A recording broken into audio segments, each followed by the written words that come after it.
స్థలములో మనమందరము కూడా ఏక మనసుతో ఈ ఆదివారం మొదటి ఆరాధనలో పాటలతో ప్రార్థనలతో వాక్యము వినుటయందును చదువుటయందును బోధించుటయందును అలాగనే దేవుడు మనల్ని దీవించిన దీవెనలను నడిపించుటయందును అన్ని కార్యక్రమముల ద్వారా దేవుణ్ణి గణపరచడానికి దేవుడు మనకు అనుగ్రహించిన అద్భుతమైన అవకాశం అండి. కాబట్టి విశ్వాసముతో మనం అందరం వచ్చాము. ఆ విశ్వాసాన్ని బలపరుచుకునేటటువంటి ఆరాధనగా ఈ ఆరాధన జరుగునుగాక. దేవుడు తన ప్రియ కుమారులైన మన సంఘ పెద్ద గారిని కాకినాడ ప్రాంతం నుంచి తోడుకొని తీసుకువచ్చారు. వారు ఈరోజు ప్రత్యేకంగా కీర్తనల ధ్యానమును మనతో చేస్తారు. ఆ పిమ్మట సేవకుల ద్వారా వర్తమానాన్ని ఆలకిస్తాం. సో కాబట్టి ప్రత్యేకంగా ఈ ఆదివారం దేవుడు మనల్ని దర్శించబోతా ఉన్నాడు. సంగమా వచ్చిన మీరు, లైవ్ని వీక్షిస్తున్నవారు, అలాగనే అందరము కూడా ఈ ప్రార్థనలో దేవుని మహిమపరుస్తూ ముందుకు సాగుతాం. స్తోత్రమయ్యా, స్తోత్రము స్తోత్రము స్తోత్రము స్తోత్రము స్తోత్రము స్తోత్రము. పరిశుద్ధుడా, ప్రేమ కలిగిన తండ్రి, సర్వోన్నతుడా, నీకు వందనాలయ్యా, నీకు స్తుతులు నాయన. అద్భుతకరుడా, ఆలోచనకర్త, ఉన్నవాడా అనువాడా, నీకు వందనాలు యేసయ్యా. నిన్న నేడు నిరంతరము ఏకరీతిగా ఉన్న ప్రభువా, నీకు స్తుతులు స్తోత్రాలయ్యా. అయ్యా, మా జీవముకు కారణభూతుడువు తండ్రి, మా ప్రాణమునకు మా ఉనికికి కారణమైన దేవుడువు ప్రభువా, మమ్మల్ని పోషిస్తున్న వాడవు, మమ్మల్ని నడిపిస్తున్న దేవుడువు, నీకే వందనాలు స్తుతులు తెలియజేస్తున్నాం. అయ్యా, అల్పులమైన అయోగ్యత తండ్రి, అనర్హత కలిగిన మమ్మలను ప్రభువా నీ యొక్క ప్రేమచే, నీ రక్తముచే కడిగి శుభ్రపరిచి పవిత్రపరిచి తండ్రి, నీ యొక్క ప్రభువా పాదాల చెంత నామస్మరణ చేసుకునే గొప్ప భాగ్యాన్ని అనుగ్రహించినందుకు వందనాలు తండ్రి. ఇదిగో ఈ ఆరాధన ప్రభువా నీకు మహిమకరముగా జరుగునుగాక. ఆది నుంచి అంతం వరకు నీ ఆత్మ ఆధ్వర్యములో జరుగునుగాక. వచ్చిన నీ ప్రియబిడ్డలందరినీ బట్టి వందనాలు. రాబోతున్న వారందరినీ క్షేమగా తోడుకు తీసుకురమ్మని వేడుకుంటున్నాను. అయ్యా, పరిచర్య చేయుటకు ప్రభువా దేవా డెడికేట్ చేయబడి తండ్రి ఎంతో ఆసక్తిగా ప్రభు ఈ పరిచర్యలో వారికి అప్పచెప్పబడినటువంటి పాత్రను పోషిస్తున్నటువంటి ప్రతి యవన బిడ్డ మీద తండ్రి నీ దీవెన ఉండునుగాక. అలాగనే వాయిద్యాలు వాయిస్తున్నటువంటి అయా మీ ప్రియ పిల్లలపైన ప్రభువా నీ హస్తము ఉండునుగాక తండ్రి. బాలుడు ప్రభువ విహాన్ తండ్రి దేవ యవనస్తుడు మురళితో కలిసి ప్రభువ ఈ ఆదివారము తండ్రి తాను సిద్ధపడి తండ్రి పాటల్లో వాయిద్యం వాయిస్తూ ఉండగా చేతులకు మెలకువలు, ఆ యొక్క వ్రేళ్లకు శక్తి నీ ద్వారా ఆయన పొందుకొనుగాక. నీ మహిమార్థమై తండ్రి బాలుడు వాడబడునుగాక. అయ్యా, సంఘములో తండ్రి మేము చేస్తున్నటువంటి ప్రార్థనలు మీరు ఆలకిస్తూ బిడ్డలు లేపుతున్నందుకు వందనాలు తండ్రి. క్రమముగా తండ్రి దేవా వారము వెంబడి వారము, నెల వెంబడి నెల, సంవత్సరం వెంబడి సంవత్సరము తండ్రి ఈ స్థలములో ప్రభువా నూతన ఆత్మ ఫలములు, ఆత్మ కార్యములు మేము చూచుదము గాకని ప్రార్థన చేస్తున్నాం. అయానికి స్తుతులు వందనాలు. మా సేవకుల్ని క్షేమంగా విశాఖపట్నం మీరు తోడుకొని తీసుకువస్తున్నందుకు వందనాలు.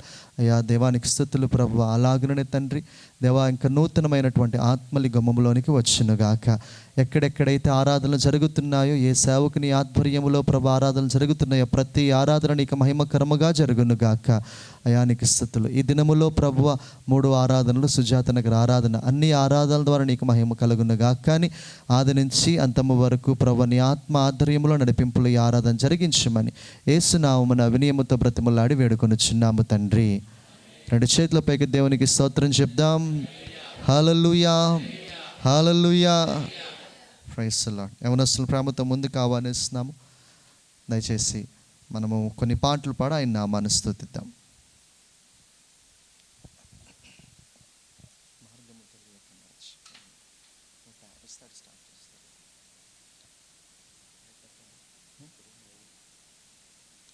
పెట్టండి, లేదు జస్ట్ కీర్తన ధ్యానానికి వాక్యాన్ని పెట్టండి, పెట్టేసి అయితే అవుతుంది అక్కడ లేదు రికార్డ్ చేస్తారు, రికార్డ్ చేసేసి. Praise the Lord, praise the Lord. మొట్టమొదటి పాటగా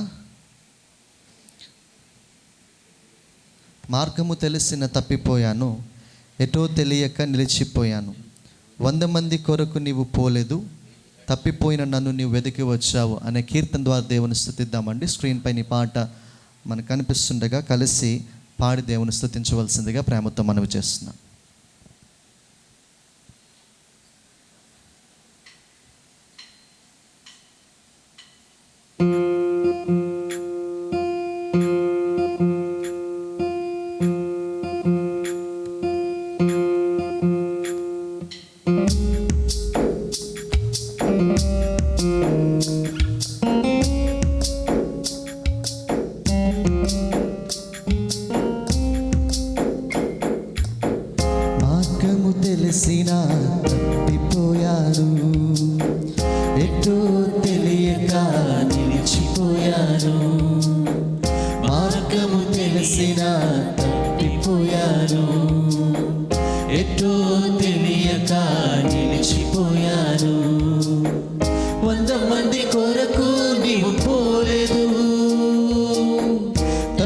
తప్పిపోయిన నన్ను నీవు వెతికి వచ్చావు. 100 మంది కొరకు నీవు పోలేదు. తప్పిపోయిన నన్ను నీవు వెతికి వచ్చావు. నన్ను నీవు మరువక, నన్ను నీవు విడువక, జాలిగా నన్ను చూస్తూ నిలిచిపోయావు. ధృవీకరించక, నన్ను త్రోసివేయక, సంద్రాలు దాటి నన్ను చేరుకున్నావు.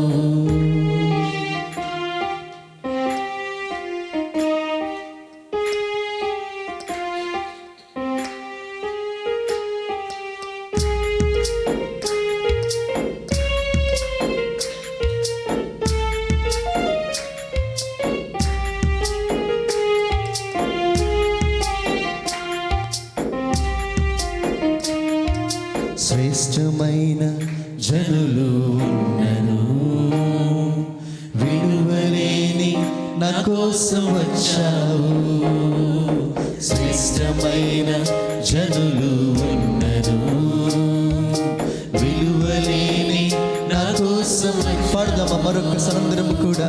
శ్రేష్టమైన జనులు ఉన్నను, విలువలేని నా కోసం వచ్చా. అందరం మరొకసారి పాడదామండి.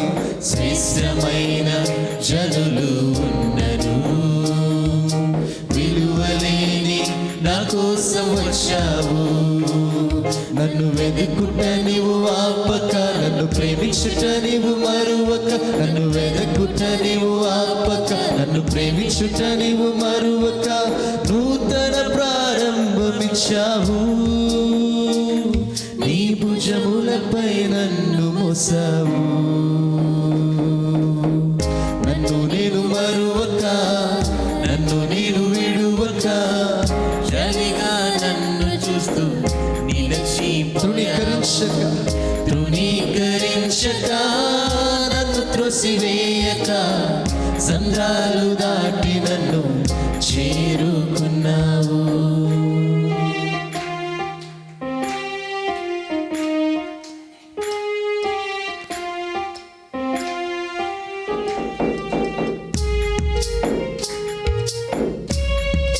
అందరము చప్పలు కొడదాం భద్రంగా.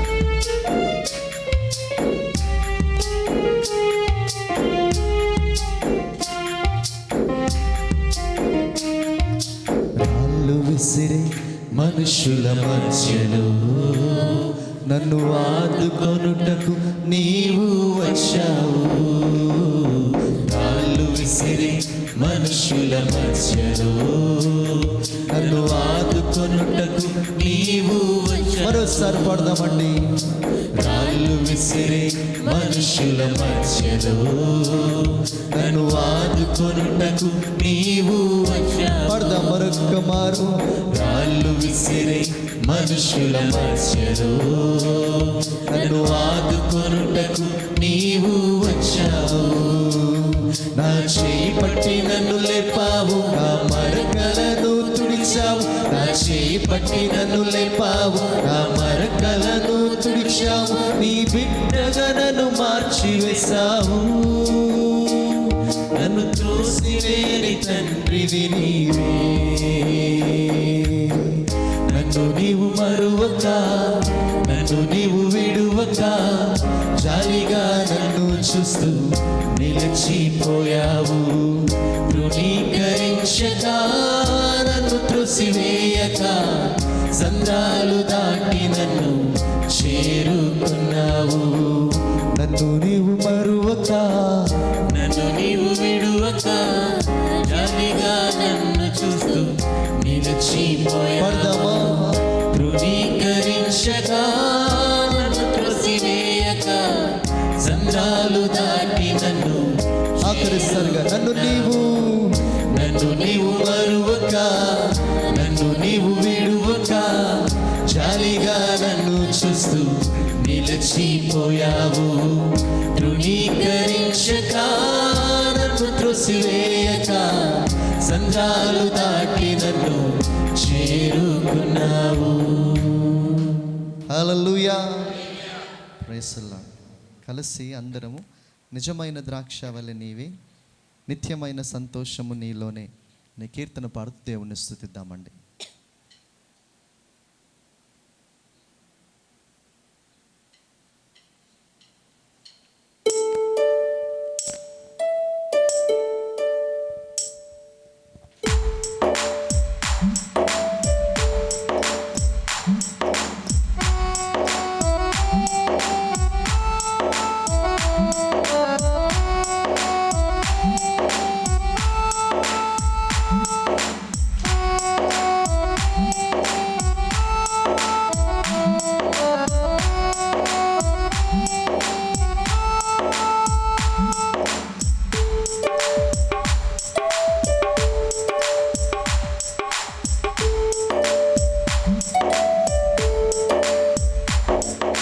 నిజమైన ద్రాక్షవల్లి నీవే, నిత్యమైన సంతోషము నీలోనే.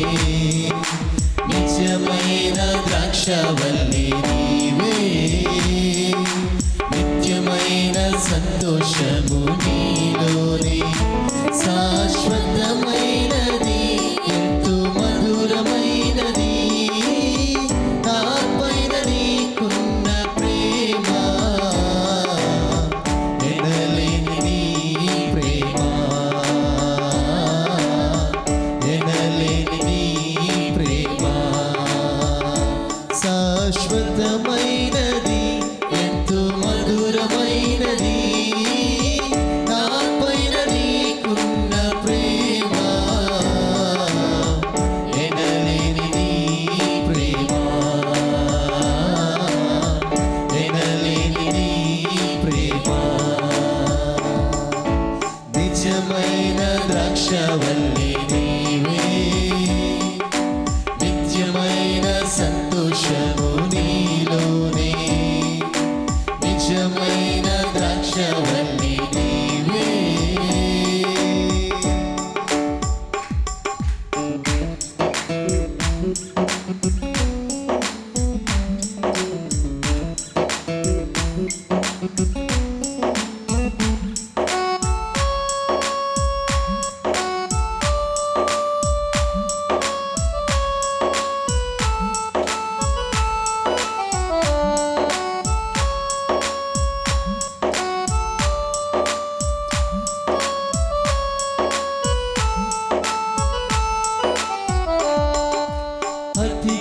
అతికాంక్షణీయుడ దివ్యమైన నీ రూపులో జీవించుచున్నాను, నీ ప్రేమకు నే పత్రికగా.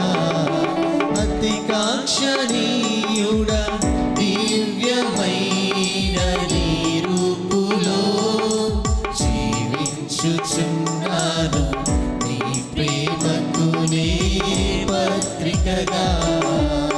శిథిలమై ఉండగా నన్ను నీదు రక్తముతో కడిగి, నీ పోలికగా మార్చినావే నా యేసయ్యా. శిథిలమై ఉండగా నన్ను నీదు రక్తముతో కడిగి, నీ పోలికగా మార్చినావే నా యేసయ్యా. నిజమైన ద్రాక్షవల్లి నీవే, నిత్యమైన సంతోషము నీలోనే. నిజమైన ద్రాక్షవల్లి నీవే.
నిత్యమైన ద్రాక్షవల్లి పాడదామందరము కూడా నిత్యమైన నిత్యమైన సంతోషము నీలోనే నిజమైన ద్రాక్షవల్లి నీవే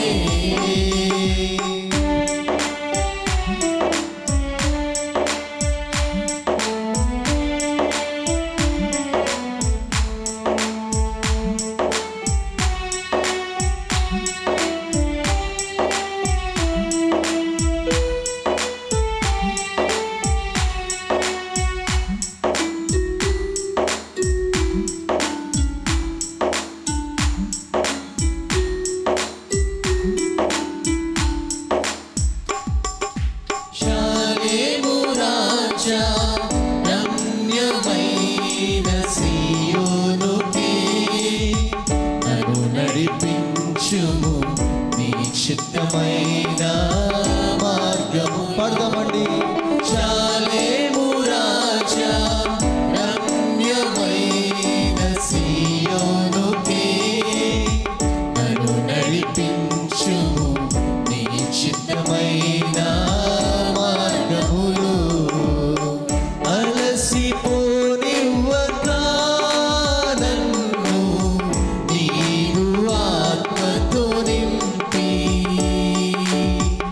ఆదరణకర్తవై నన్ను చేర్చుము నీ రాజ్యములో అలసిపోనివ్వక నన్ను నీరు ఆత్మతో నింపి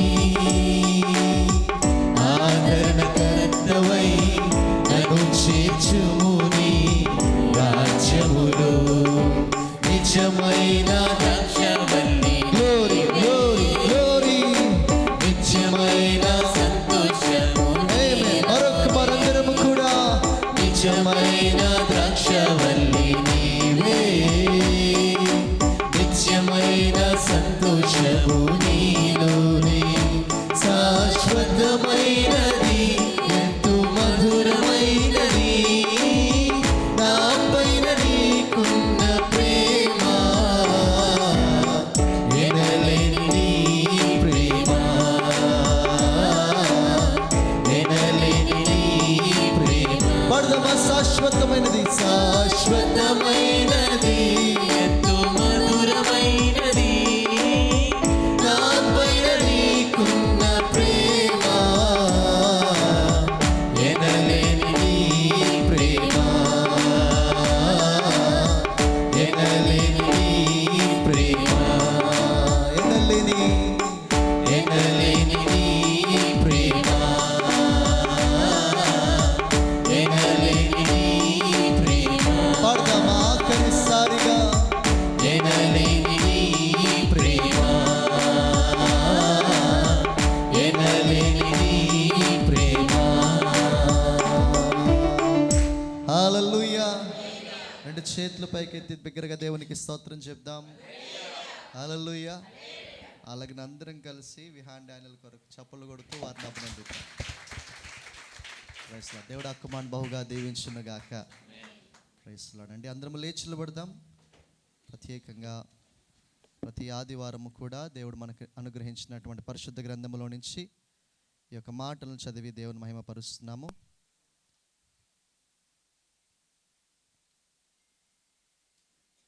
మరి ఈ ఆదివారము 119వ కీర్తన మన సంఘ పెద్దలు జర్మియా గారు ముందుకొచ్చి 33వ వచనము నుండి 40వ వచనం వరకు వారు చదివి నడిపిస్తారు.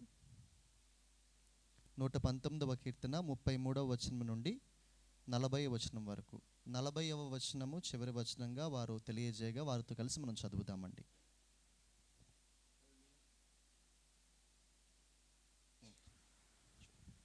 హల్లెలూయా.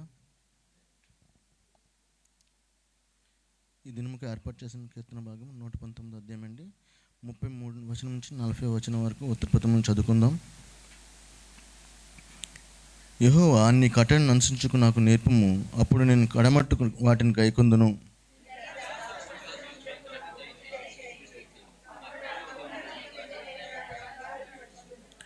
నీ ఆజ్ఞల జాడను చూచి నేను ఆనందించుచున్నాను, దాని యందు నన్ను నడువజేయము. వ్యర్థమైన వాటిని చూడకుండా నా కన్నులను త్రిప్పివేయము. నీ మార్గంలో నడుచుకుంటూ నన్ను బ్రతికింపుము.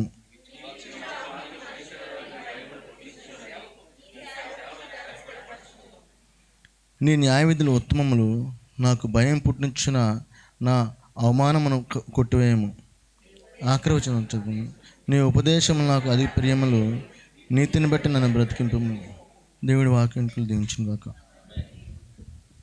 ఆ ప్రభు సన్నిధి మోకరించి ఆయన ముందర మ్రోక్కెదము.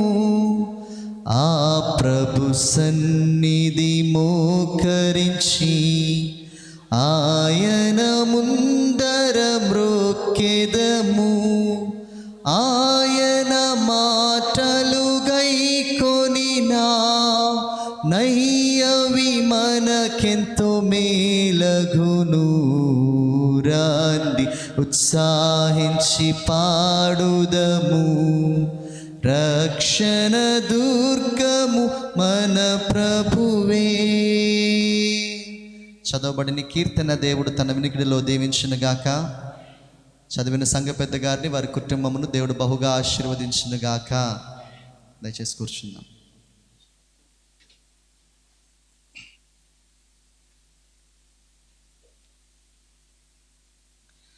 సో సండే అనగానే క్రిస్టియన్స్గా మనమందరము కూడా చర్చ్కి వెళ్ళాలి, చర్చ్లో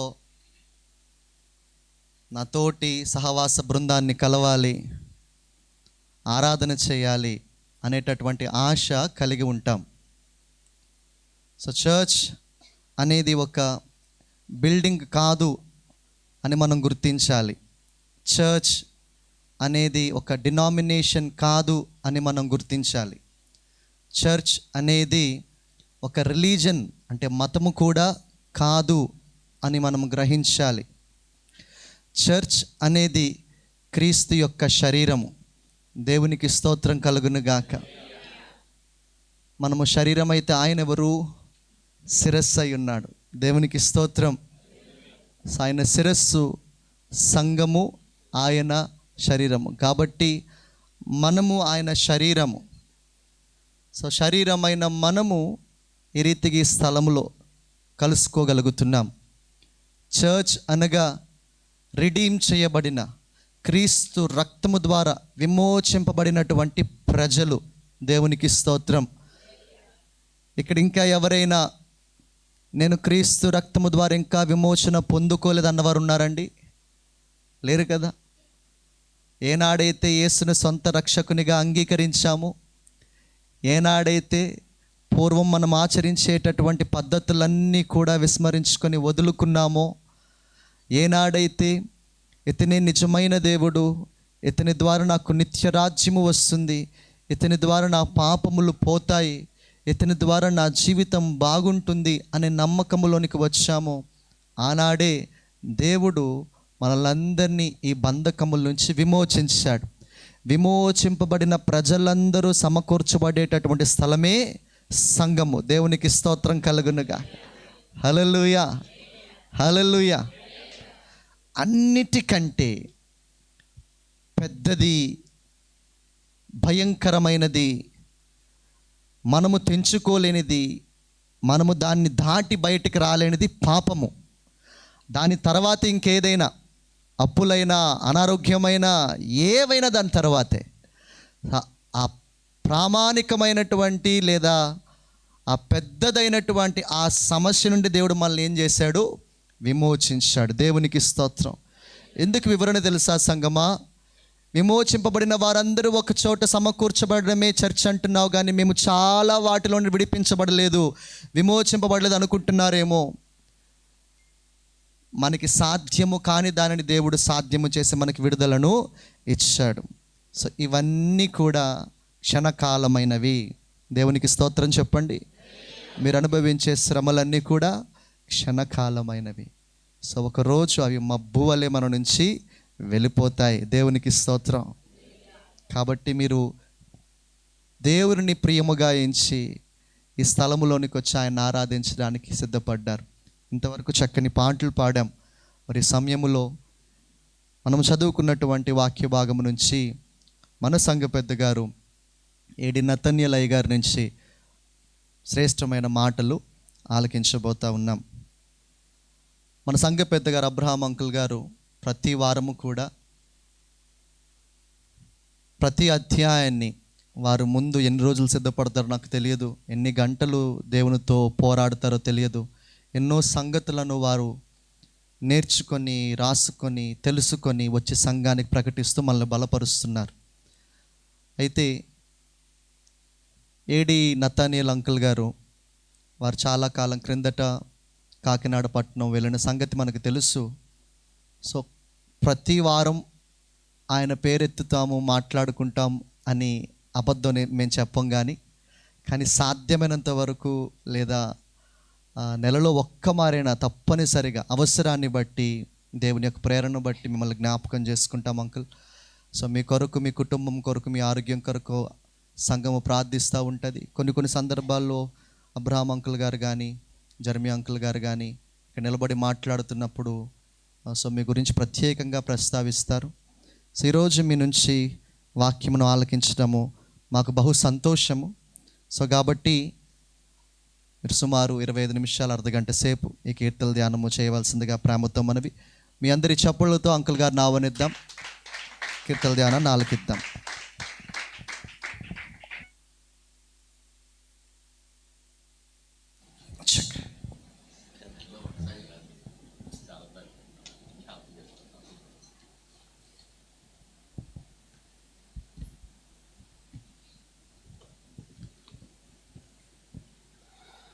ఈ శ్రేష్టమైన స్థలంలో శ్రేష్టమైనటువంటి సమయాన్ని మనకి ఇచ్చినటువంటి దేవాది దేవునికి స్తోత్రము కలుగును గాక.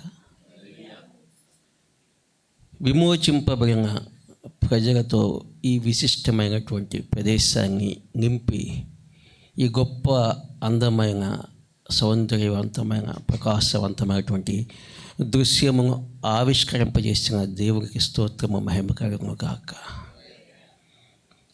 మరి నా పట్ల దైవ సేవకులు, సంఘ పెద్దలు, సంఘమంతా చూపించేటువంటి ప్రేమను బట్టి, అభిమానాన్ని బట్టి నేను మీ అందరికీ కృతజ్ఞులను.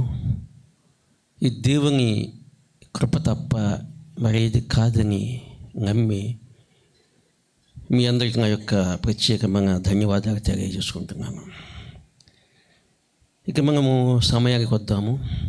ఈరోజు కీర్తన ధ్యానం 119వ కీర్తన 5వ విభాగము. అంటే హిబ్రూ భాషలో 5వ అక్షరముతోటి ప్రతి వచనము హిబ్రూ భాషలో 5వ అక్షరముతో ప్రారంభించబడి హిబ్రూ భాష వ్రాయబడినది. ఒక పొయిటిక్గా వ్రాయబడినటువంటి కీర్తన 119వ కీర్తన అతి శ్రేష్టమైన కీర్తన మొత్తం బైబిల్ గ్రంథంలో అతి పెద్ద అధ్యాయము, అతి పెద్ద కీర్తనగా దీన్ని చెప్పుకోవచ్చు.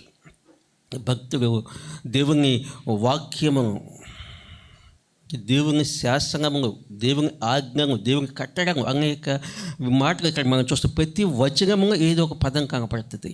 ఏమంటే మా దేవుని మాట, వాక్యము, కట్టడ, ఆజ్ఞను, విధులు, ఉపదేశము, శాసనము అనే మాట 171 వచనములలో ఖచ్చితంగా ఏదో ఒక మాటగా మనం చూస్తాము. అన్ని పరిస్థితుల్లో నెమ్మదిగా మార్గదర్శకత్వం కోసం దేవుని మాటకు లోబడటం అంటే ఈ కీర్తనలో మనం చూస్తాము. దేవుని వాక్యం పట్ల భక్తి యొక్క ప్రేమ, ఆసక్తి, ఆసక్తి కూడా తృష్ణ మనం దీంట్లో చూస్తాం. మనం ఒక గొప్ప దైవజనుడు యొక్క తండ్రి హెన్రీ మాథ్యూస్ అనేటువంటి దైవజనుని ఫాదరు, అతను చిన్నతనంలో చెప్పిన మాట ఏంటంటే 119వ కీర్తనలో ప్రతిరోజు ఒక వచనం తీసుకుని దాన్ని ధ్యానించు అని చెప్పాడు. మొత్తం సంవత్సరానికి 2 times రివిజన్ అవుతుంది, 2 times ధ్యానించవచ్చు.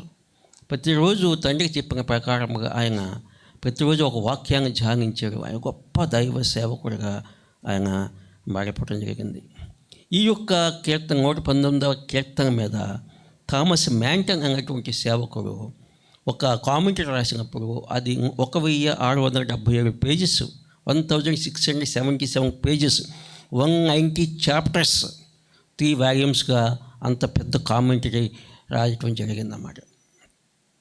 ఒక దైవజనుడు జార్జి విషార్ట్ అనేటువంటి బిషప్ గారికి మరణశిక్ష విధించినప్పుడు ఆ యొక్క దేశంలో మరణశిక్ష అమలు చేసే ముందుగా ఒక కీర్తన చదువుకునేటువంటి అవకాశం ఇచ్చేటువంటి ఒక ఆచారం ఉండేదట. ఈయన కూడా అవకాశం వచ్చింది. ఈయన 119వ కీర్తన ఎంచుకున్నాడు. 119వ కీర్తన చదువుతుండగా కీర్తన పూర్తి కావటానికి ముందు ఆయనకు క్షమాభిక్ష పెట్టినట్టుగా అధికారికమైన పత్రం వచ్చింది. దేవుడికి మహిమ కలుగు గాక.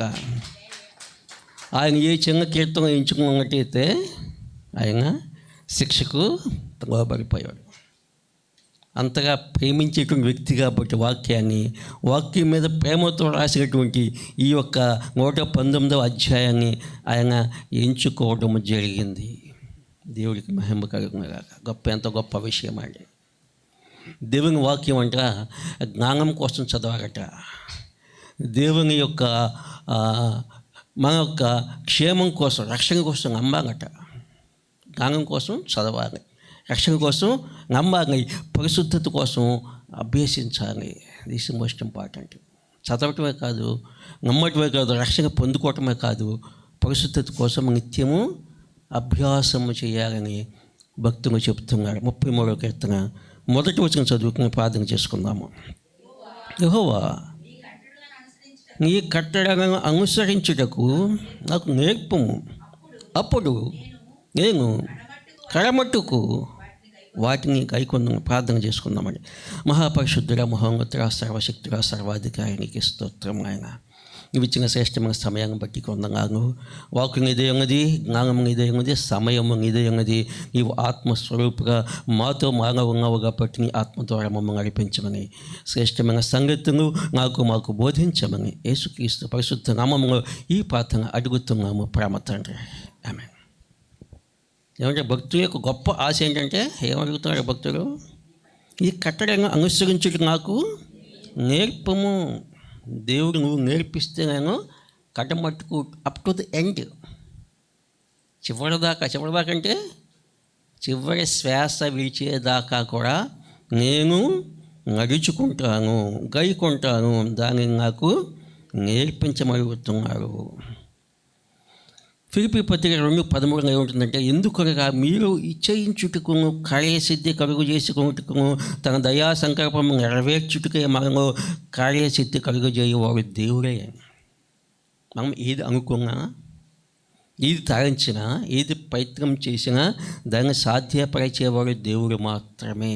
కాబట్టి భక్తులు పూర్తిగా దేవుని మీద ఆధారపడి వాక్యాన్ని అనుసరించడానికి, చివరిదాకా అనుసరించడానికి దేవుని సహాయాన్ని కోరుకుంటున్నటువంటి చేస్తున్న ప్రార్థన మొదటి వచనం. ఒక భక్తుడు అంటాడు, గాడ్ ఓన్లీ దేవుడు మార్చిన హృదయం ఉంటేనే, అంటే దేవుని చేత మార్చబడిన హృదయం ఉంటేనే ఇటువంటి ప్రార్థన వస్తుంది అని చెప్తున్నాడు అన్నమాట. చివరిదాకా అంటే చాలామంది ఏంటంటే, అమ్మాయి పెళ్ళి అయిపోయింది, ఆ అబ్బాయికి ఉద్యోగం వచ్చేసింది, నేను రిటైర్ అయిపోయాను, అన్నీ సెటిల్ అయిపోయినాయి, ఎందుకంటే కాసేపు చేద్దాం, ఏ వ్యక్తం చర్చికి వస్తామో ఆదివారం ప్రార్థన అంటారు, మంగళవారం ప్రార్థన అంటారు, శుక్రవారం ప్రార్థన అంటారు, 21 రోజు ఉపవాస ప్రార్థన అంటారు, 40 days మళ్ళీ 90 days అంటారు. అంత అవసరమో, అంతా అయిపోయింది, ఏమున్నాయి? కాదు, చివరిదాకా ఇక చాలు అనేది ఒక టైం పెట్టుకోవడం అవకాశం లేదు. ఈ భక్తుడు చివరిదాకా ఊపిరి ఆగిపోయేదాకా దేవుడి కట్టడను అనుసరిస్తానంటాడు. టీచ్ మీ గాడ్ అంటున్నాడు. టీచ్ మీ గాడ్, నాకు నేర్పిస్తే నడుచుకుంటాను, నాకు తెలియచేయి, అనుసరించి వరాన్ని నాకు దయచేయమని చెప్పి ఇక్కడ భక్తులు అడుగుతున్నట్టుగా మనం చూస్తాం. తదుపరి వచనం చదువుతాము. నీ ధర్మశాస్త్రమును అనుసరించుటకు నాకు బుద్ధి దయచేయము. అప్పుడు నా పూర్ణ హృదయంతో నేను దాని ప్రకారము నడుచుకుందును. వాక్యం ప్రకారం నడుచుకోవటానికి మన సొంత తెలివితేటలు పనికి రావు. నువ్వు దేవుని మీద ఆధారపడాలి. మనకు అసాధ్యం అది. మనకు అసాధ్యం కాబట్టే ప్రభు వచ్చి ధర్మశాస్త్రాన్ని నెరవేర్చి మన కోసం ఆయన ప్రాణం పెట్టి మనకి విమోచన ఇచ్చారు. మనకు అసాధ్యం కాబట్టి భక్తులు అంటున్నాడు, అండర్స్టాండింగ్ దయచేయి, నాకు అర్థం చేసుకున్న శక్తి నాకు దయచేయి, ఆ జ్ఞానాన్ని దయచేయి, అనుసరించే వివేకాన్ని దయచేయి. నా తెలివితేటలు కాదు కానీ నీ తెలివితేటలు కావాలి నాకు, నీవిచ్చే తెలివితేటలు. ఇటువంటి ప్రార్థనలు దావీదు చేసిన ప్రార్థనలు చూస్తాము జ్ఞానం కోసం, నడిపింపు కోసం. సొలొమోను చేసినటువంటి ప్రార్థనలు చూస్తాము జ్ఞానం కోసం, నడిపింపు కోసం. కాబట్టి ఈ భక్తులు అడుగుతున్నారు, అండర్స్టాండింగ్ నాకు దయచేయి, అండర్స్టాండింగ్ దయచేయి. నేను ఒకవేళ నేను అర్థం చేసుకోలేమో, ఆ శక్తి సరిపోదేమో, ఆ సామర్థ్యము సరిపోదేమో అని దేవుడికి ప్రార్థన చేసి దేవుని వాక్యాన్ని అర్థం చేసుకోవటానికి ప్రయత్నం చేస్తున్నట్టు మనం చూస్తాము. తదుపరి వచనం చదువుదాము. నీ ఆజ్ఞ జాడను చూచి నేను ఆనందించుచున్నాను, దాని యందు నన్ను నడవచేయము అని ఏం చేస్తాడట? ఆనందిస్తాడట. దేవుడు చూపే మార్గాన్ని బట్టి ఆనందిస్తాడట. ఈ దేవుడు చూపే మార్గం శ్రేష్టమైనది, ఆయన మాటలు మధురమైనవి, తేలి కంటే మధురమైనవి. కాబట్టి దేవుడి మార్గంలో నడవటానికి దేవుడి శక్తి అనుగ్రహించాలని భక్తుడికి తెలుసు. కాబట్టి పాప మార్గంలో నడవటానికైతే నడిపింపు అవసరం లేదు. అవసరమా? పాపం చేయటానికి, తప్పు చేయటానికి, ఎటు పడితే అటు నడవటానికి నడిపింపు కావాలి మనకి? అవసరం లేదు. ఇష్టం వచ్చేట్టు నడుచుకోవటం ఎవరు నడిపింపు, ఎవరు గైడెన్స్ అవసరం లేదు. ఇవన్నీ బాగా తెలిసి మనకి తప్పు ఎలా చేయొచ్చు, పాపం ఏ విధంగా చేయొచ్చు, పాపం ఏ విధంగా కప్పిపుచ్చుకోవచ్చు మనకి బాగా తెలుసు. నాకు నడిపింపు అవసరం లేదు. దేవుని వాక్యము పాటించడానికి, దేవుని మార్గంలో నడవడానికి మాత్రమే దేవుడి గైడెన్స్ అవసరము. ఇక్కడ విశేషం ఏంటంటే చీకట్లో నడవడానికి మనకి గైడెన్స్ అవసరం లేదు. కాంట్రాస్ట్ చూసారా? కాంట్రాస్ట్. చీకట్లో నడవడానికి మనకి గైడెన్స్ అవసరం కాదు, మనం వెళ్ళిపోతాం చీకటిన చక్కగా. వెలుతురు నడవటానికి మాత్రం దేవుని యొక్క నడిపింపు అవసరము. తగ్గిజ అది కాంట్రాస్ట్గా మనం తీసుకుంటాం. కాబట్టి భక్తులు అడుగుతున్నారు, నీ వాక్యాన్ని నడిచి అనుసరించటం నాకు నీ సహాయం కావాలి నాకు. తదుపరి వచనం చదువుదాం.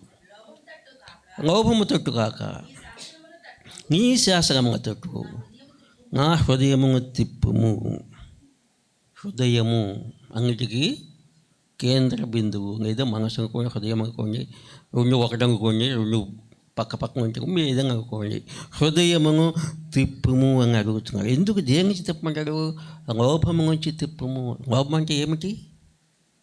దురాశ, మనది కాని దాన్ని ఆపేక్షించటము, మనకు అర్హత లేని దాన్ని వాంఛించటము, మనకు దొంగ దాన్ని, మనకు దొంగ దాన్ని కోరుకోవటము, దాన్ని సాధించటానికి వక్ర మార్గంలో నడుచుకోవటము. దురాశ ఏం చేస్తాం? ఆశ వచ్చాక ఏం చేస్తాం? ఆశ ఏదో విధంగా సాధించుకో తప్పదు కదా, మనసు ఊరుకోదు కదా. మనసు సాధించేదాకా మనసు మనం సాధిస్తూనే ఉంటుంది. కాబట్టి ఆ దురాశను, దురేచ్ఛను మనం సాధించటానికి, దాన్ని అచీవ్ చేయటానికి ఏ మార్గం ఎదుర్కొంటామో మంచి మంచి మార్గాలు ఎదుర్కొని దాని వెంబడి నడుచుకుంటాము, దాన్ని అచీవ్ చేయటానికి ప్రయత్నం చేస్తాం. కాబట్టి భక్తులు అంటాడు, దురాశ తట్టు కాక నీ శాసనంగా తట్టుగా తిప్పు అంటాడు. బిలాము దురాశపడి దేవుని ప్రజలను శపించటానికి ప్రయత్నం చేసినప్పటికీ దేవుడి దాన్ని అంగీకరించలేదు, శపించలేకపోయాడు. బాగాకు దగ్గరికి వచ్చి, అయ్యా దేవుని ప్రజలను శపించలేము, సాధ్యం కాదు ఇది, కానీ నీకు ఒక ఉపాయం చెప్తే. ఎందుకంటే డబ్బు కావాలి కదా రాజు నుంచి, ఏదో చేయకపోతే డబ్బు రాదు కదా. కానీ నీకు ఉపాయం చెప్తాను, మనం చెప్పించక మనం సరిపోము దేవుని ప్రజల్ని. నీ దేశం ఉన్నటువంటి అందమైన స్త్రీలను ఆ దేశంలోకి పంపించేసి అక్కగా, అప్పుడు వారు ఈ అందమైన స్త్రీలను వివాహం చేసుకొని వీరి చేత వారు తిప్పబడి వారంతా వారే నాశనం అయిపోతారు. మనం ఏమి చేయవచ్చు. చక్కటి సలహా ఇచ్చాడు, ఇచ్చి డబ్బు మూట పట్టుకుని పోయాడు. దురాశ. అహాబు ఏం చేశాడు? నాబోతైనటువంటి వ్యక్తి యొక్క ద్రాక్ష తోటని దురాశ కొద్దీ కోరుకున్నాడు. యెజెబెలు భర్త కోరికను తీర్చడానికి ఆ వ్యక్తిని చంపించి ఈ పొలాన్ని స్వాధీనం చేసుకోవడం జరిగింది. దురాశ. దావీదు దురాశతోటి పాపం చేశారు. ఆ పాపం ఒక నరహత్య కూడా దారి తీసింది. దురాశ. ఆకాంగం ఏం చేశారంటే శపితమైన దాన్ని తీసుకున్నారు, రాగతోటి కొట్టి చంపబడ్డారు. గెహజీ తన ప్రవర్త, తన బాసు ఉద్దరుకున్నటువంటి సొమ్ము ఇతను ఆశపడ్డారు, శపితమయ్యారు, కుష్టి వ్యాధిగ్రస్తులు అయిపోయారు. అంగయ్య, సప్పెర ఆ రోజుల్లో భక్తులు ఆస్తి అంతా అమ్మేసి తీసుకొచ్చి అపస్తుల పాదాల దగ్గర పెడుతుంటే ఆస్తిని అమ్మి అంతా ఇవ్వాలా కొంచెం ఉంచుకోవచ్చు కదా, ఎవరు చూస్తారు అని కొంత పక్కన పెట్టుకున్నారు. ఏమైంది? మరణశిక్షకు వారు గురైపోయారు. దురాశ. ఇస్కరియోతు యూదా డబ్బు సంచి తన దగ్గర ఉండేది. ఎవరి దగ్గర డబ్బు సొంతానికి చక్కగా వాడుకోవడమే కాదు, 30 వెండి నాణెములకు ప్రభువును అమ్మి వేసుకున్నటువంటి వ్యక్తి. ఇటువంటి దురాశ మన విశ్వాస జీవితమును పాడు చేసేది ప్రధానంగా దురాశ. ఈ దురాశ దేవుడు ఇష్టపడేది కాదు. ఈ భక్తులు ఏమంటారంటే దురాశ నాకు వద్దు, దురాశ వైపు నేను నడుచుకోను, దురాశ వైపు చూడకుండా నీ వాక్యం వైపు చూసుకుని ఒక దయచేయి, నీ వాక్యాన్ని అనుసరించి నడుచుకునే కృప నాకు దయచేయమంటున్నాడు. యాకోబు ఏం చెప్తారు?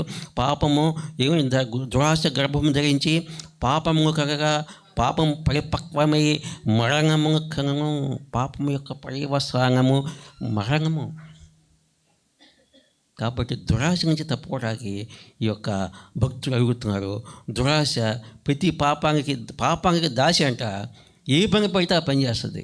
దాసి ఏం చేస్తుంది? ఏ పని చెప్పినా చేస్తుంది. కాబట్టి ఏ పని చెప్పినా జరిగిపోతుంది అన్నమాట. ఏ పాపంగా జరిగిపోతుంది దురాశ మన దగ్గర ఉంటే కనుక. తర్వాత వచ్చిన చదువు.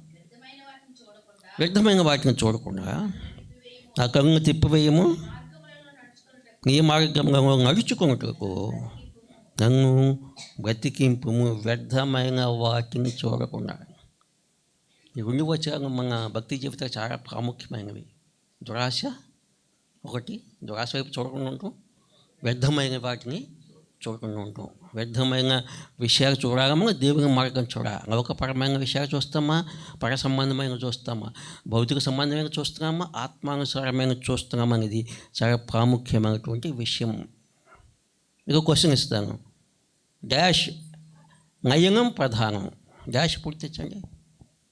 డాష్ నయనం ప్రధానం. సర్వేంద్రియానం నయనం ప్రధానం. బట్ మనం మార్చుకోవాలి.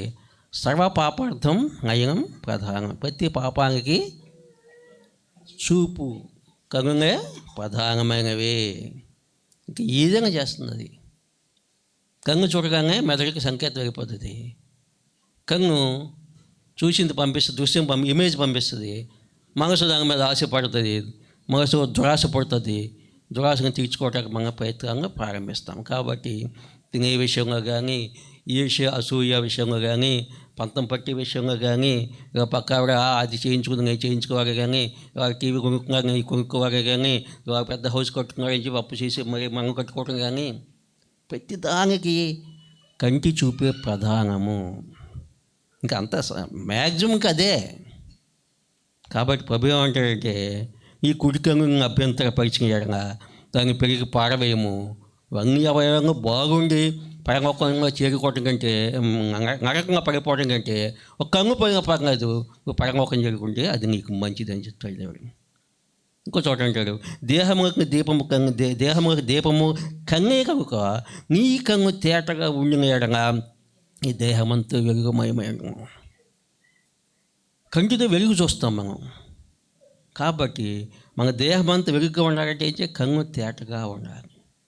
కన్ను తేటగా ఉండాలి. అన్నీ దాని నుంచి ఎప్పుడైతే మోహము, వ్యామోహము, దురాశ, దురాలోచనలు, విచక్షణ కోల్పోవటం, అవివేకం, అనైతికత అన్నీ కూడా కంటి చూపు నుంచి వస్తుంది. కాబట్టి భక్తులు అంటున్నారు వ్యర్థమైన విషయాల వైపు నేను చూడకుండా నన్ను కాపాడండి అంటారు. యోహాను భక్తులు అంటారు లోకములంతయు అనగా శరీరాశయు, నేత్రాశయు అవి లోక సంబంధ జీవపు డమ్మమును తండ్రి వలన పుట్టినవి కావు, అవి లోక సంబంధమైనవి. ఈ లోక సంబంధమైనవి ఎక్కడ స్టార్ట్ అవుతుందంటే మన చూపుతోటి ప్రారంభమవుతాయి. నేత్రాశ ఎంత బలమైనదంటే అది ఆధ్యాత్మిక జీవితాన్ని చక్కగా తప్పుడు దోవ పట్టిస్తుంది, బలహీనపరుస్తుంది. కాబట్టి మనము చూపు విషయం చాలా జాగ్రత్తగా ఉండాలి. అలాని చెప్పి కనుమూసుకుని కంటికి కచ్చిపు కట్టి కూర్చోవద్దు. చూడకూడని వాటి నుంచి మన దృష్టిని తప్పించుకోవాలి. ప్రతి దినము మన ప్రార్థనలో జ్ఞాపకం చేసుకో, తండ్రి చూడకూడని నేను చూడకూడదు, నా కన్ను దృష్టిని తప్పించుకోవడానికి సహాయం చేయి. దురాశ వైపుగా మనసు తప్పిపోకుండా నాకు సహాయం చేయని మనం ప్రార్థన చేయవలసిన వారంగా ఉన్నాము. ఇది చాలా ప్రాముఖ్యమైనవి, దురాశ, నేత్రాశ. కాబట్టి ఈ రెండు నాకు పాటించడానికి నాకు సహాయం చేయమని భక్తులు దేవుని కోరుకుంటున్నట్టు మనం చూస్తాం. తదుపరి వచనం చదువుతాం. నీవు ఇచ్చిన వాక్యము మనుషులలో నీ భయమును పుట్టించుచున్నది, నీ సేవకునికి దాన్ని స్థిరపరచము. నీవిచ్చిన దేవుడు ఇచ్చినటువంటి వాక్యము మనుషులలో ఆయన గురించిన భయము పుట్టిస్తుందంట. నీ సేవకుని దాన్ని స్థిరపరచము. దేన్ని స్థిరపరచమంటే వాక్యము స్థిరపడంగా. మనలో వాక్యము స్థిరపడినప్పుడు మనకు దేవుని పట్ల మనకు భయము ఉంటుంది. వాక్యం మన మనసులో లేకపోతే మనకి ఏ భయము ఉండదు.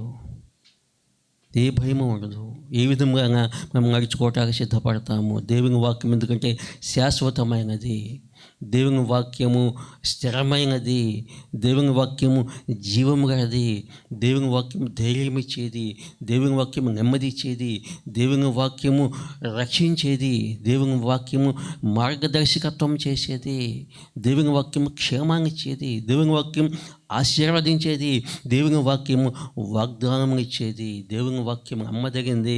ఆయన నమ్మదగిన వాడు, తన మాటను ఎన్నడూ మరిచిపోయేవాడు కాదు. యెషయా గ్రంథంలో చెప్తారు, గడ్డి ఎండిపోవును, దాని పువ్వు వాడిపోను, మన దేవుని వాక్యం నిత్యము నిలుచును.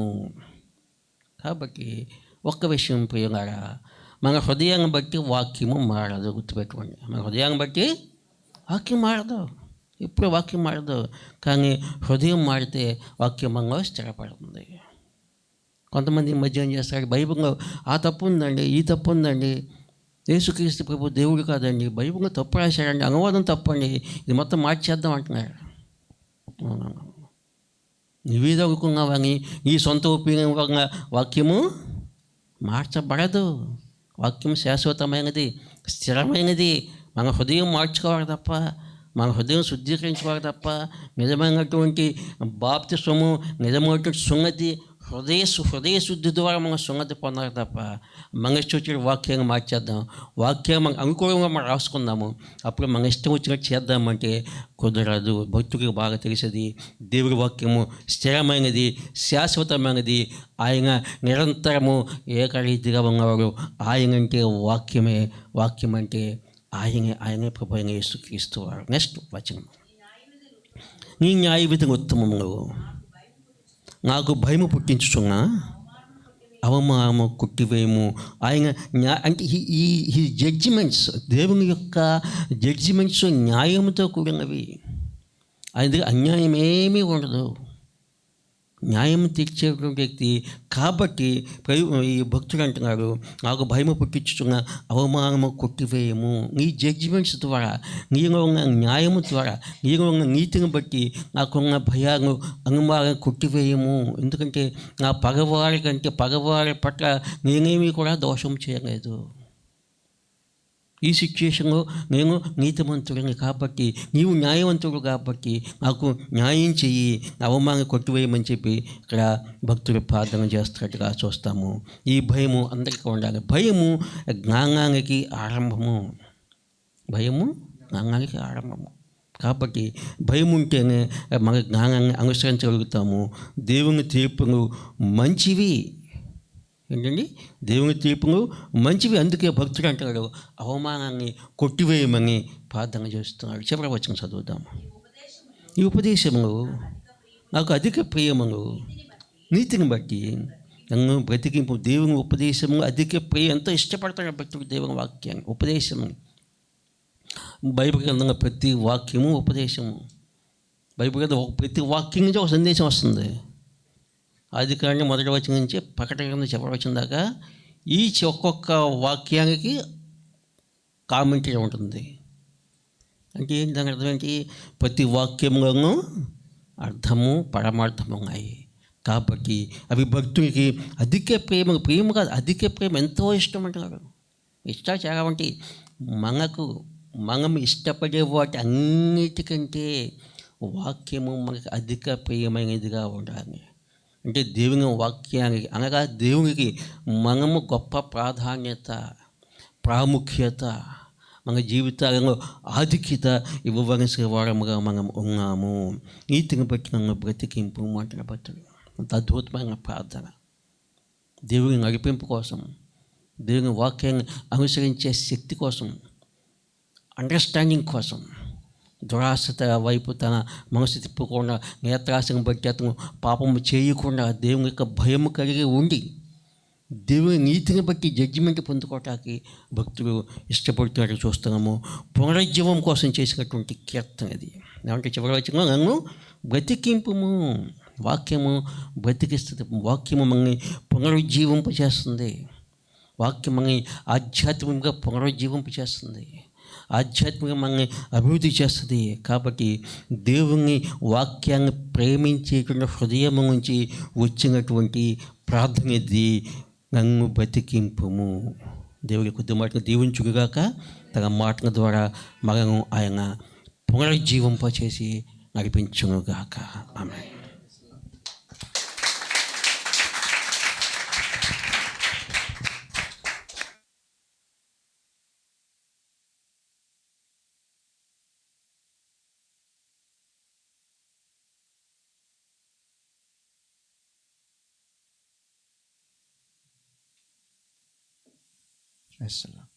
దేవునికి మహిమ కలుగును గాక. హల్లెలూయా. 119వ కీర్తన 33వ వచనం నుండి 40వ వచనం వరకు సంఘ పెద్ద గారి ద్వారా దేవుడు మనకు అందించినటువంటి విషయాలను బట్టి దేవునికి మహిమ కలుగును గాక. మరొకసారి చప్పట్లు కొడుతూ దేవుని మహిమపరుద్దాం. దేవుడు వారిని బహుగా వాడుకోవాలని ప్రార్థన చేద్దాం. లేచి నిలబడదామండి, ఆరాధన చేసుకుందాము.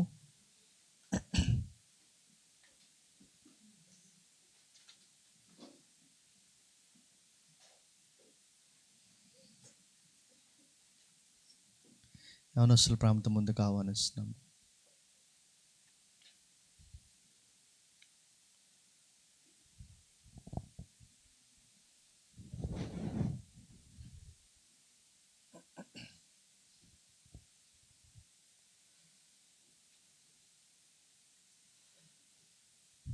సో ఇందాకలా మనము ఈ స్థలములో సమకూర్చబడడానికి గల కారణమును చెప్పుకున్నాం. సో నిలబడి మనము ఇప్పుడు ఆరాధన చేయాలి. ఆ కారణము జ్ఞాపకం ఉన్నవారు కృతజ్ఞత తెలిపేటటువంటి సమయము. ఏమండి, మనకు మనముగా విమోచింపబడలేని స్థితి నుండి దేవుడు మనల్ని విమోచించినందుకు కృతజ్ఞత తెలిపే సమయం ఇది కదా సంగమా. కాబట్టి విశ్వాసంతో దేవుని పైన ఆనుకొని ఆరాధన చేద్దాం. క్రైస్తవులలో చాలా వరకు సౌలు లాంటి వారు ఉంటారు. క్రైస్తవులలో చాలా వరకు సౌలు లాంటి వారు ఉంటారు. సౌలు ఎట్లాంటి వాడు అంటే,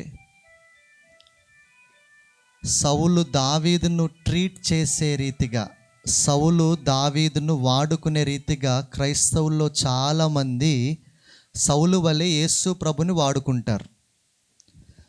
సౌలు మీదకి 9 అడుగుల 9 అంగుళాల ఒక ఆపద వచ్చింది. ఆ ఒక్కడిని జయించలేకపోతే తన రాజ్యాన్ని కోల్పోతాడు. సౌలుకి ఎవరి అవసరత వచ్చింది? దావీదు అవసరత వచ్చింది.